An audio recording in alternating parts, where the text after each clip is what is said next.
neste vídeo vamos resolver um exercício de cálculo 3 sobre vetor gradiente. Esse exercício é do livro Cálculo B da Diva Fleming, capítulo 4, sobre derivadas parciais.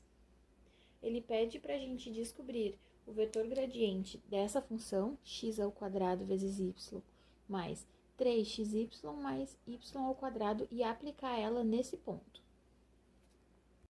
Então, vamos lá. O vetor gradiente ele é um vetor composto pelas derivadas parciais da função. Ele indica a taxa máxima de variação no ponto. Ele vai nos dizer a direção e a orientação do vetor na curva de nível na qual a gente está trabalhando. Mas como assim? Essa função ela é uma função em 3 dimensões. Mas o nosso ponto ele tem apenas duas, que é o x igual a 0 e o y igual a 3. Então, a gente tem que achar a curva de nível em que o nosso z passa por esse ponto. Então, como a gente faz? A gente vai substituir os valores de x e y na função.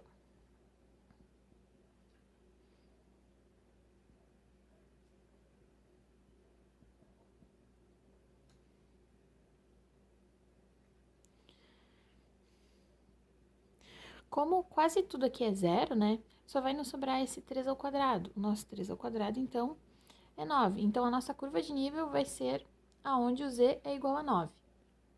Então, a gente calcula as derivadas parciais e substitui pelos valores do ponto, para conseguir obter os valores do vetor gradiente. Então, no componente x, nós vamos ter a derivada parcial em função de x, e no componente y, vai ser a derivada parcial em função de y. Primeiro a gente calcula, então, as derivadas parciais e depois a gente junta elas no vetor.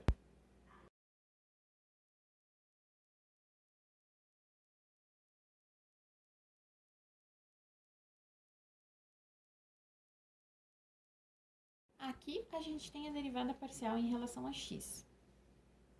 Quando a gente for tratar dessa forma, o y ele vai ser apenas uma constante. Tirando em situações onde ele está sozinho, a gente não mexe. Então, o nosso x² aqui, ele é uma derivada de u na n, onde fica n vezes u na n menos 1 vezes du. Então, o nosso x² vai passar a ser 2x, porque vai diminuir o número do expoente, e esse 2 vai aqui para frente. E o nosso y segue como constante. Mais o 3y.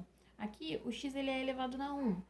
Então, a gente diminui 1 desse expoente, então ele vai ser elevado na 0. Ele segue como 1, porque quando elevado a 0, ele é igual a 1.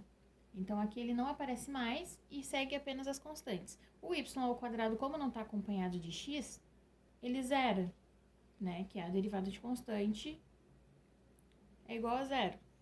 Aqui, a gente tem a derivada em relação a y, onde o nosso y aqui é no expoente 1, então ele acaba não aparecendo mais também, e fica apenas o x², que a gente não mexe no expoente dele nem nada, porque é constante, o 3x, porque é da mesma forma, y elevado a 1, e o 2y, que aqui a gente tem um y², vai diminuir um valor desse expoente, né? Então, ele vai passar a ser y apenas, e o 2 vem aqui para frente.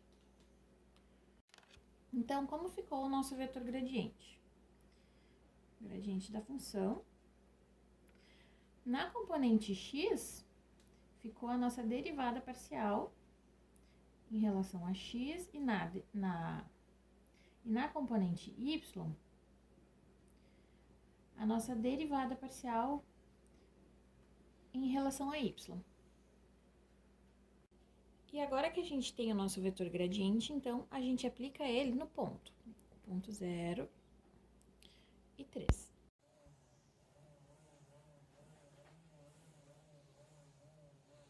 Então, aqui eu fiz a substituição dos valores de x e y, e como o x é igual a 0, ele zerou esses 3, então a gente ficou apenas com o 3 vezes 3 aqui e o 2 vezes 3 aqui.